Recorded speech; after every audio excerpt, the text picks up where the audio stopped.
आज कृष्ण प्रसाद पंचायत रे बहुत दिन धरी दाबी रही आसला ए दुई गोटी पंचायत जे कृष्ण प्रसाद बिनिशपुर रास्ता तो ये रास्ता आज ग्राम उन्नयन विभाग तरफ 5.5 मीटर चौड़ारे रास्ता हम ए पाखापाखि 11 कोटी टंकार व्यय बराद कराई एस्टिमेट ये रास्ताटी हो गले ये दुईट पंचायत लोक बहुत उपकृत हवा संगे संगे आम नियाली प्राय सब पंचायत उपकृत हो कहीं ये जो मेन रास्तार जाते लोक मैंने बिनिशपुर पहुँचिक किए नुहाट जाऊला किए शिखर घाट होकर नागुआ जाऊला तेणु मुख्य रास्ता थिला भल एस्टिमेट होती काम भल हम काम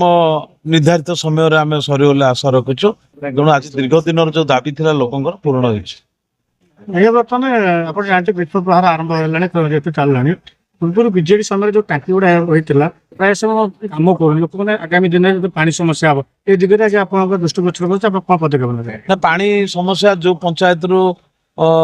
सब जाइए सब पंचायत दिखाई नूतन भाव में ट्यूबवेल खोल खरा दिन इमरजेंसी भी जो खबर आसो ट्यूबवेल अभाव ना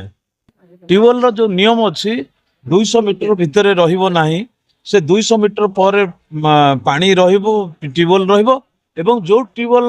खराब हो जाए चलुनी ताकू स्थानीय पंचायत बासिंदा जदि आमको कंप्लेन देवे ताले सांगे सांगे तुरंत से मरामती हम बाकी रहा पानी टांकी कथा किछि पानी टांकी जितेबाला पूर्व सरकार समय होता पानी टांकी किंतु पानी लीक करें मरामती काम करुचु पाइप लाइन काम जो पर्यंत जाइनी छड़ा है पाइप लाइनिंग काम हम तो पानी समस्या खरा दिन रहा आ गोटे आम नियालीवासी जाणिक खुशी हे जो 8 गोटी पंचायत जो रही 12 ब्लॉक रु सेपटे गोटे मिनी मेगा प्लांट करा जाउची जो आयरन बाहर से पंचायत आड़े से अल्प दिन भीतर तार एस्टिमेट चलती से पानी समस्या से एठी आमर भी नियाली रे किछि जगह आयरन पानी बाहरुची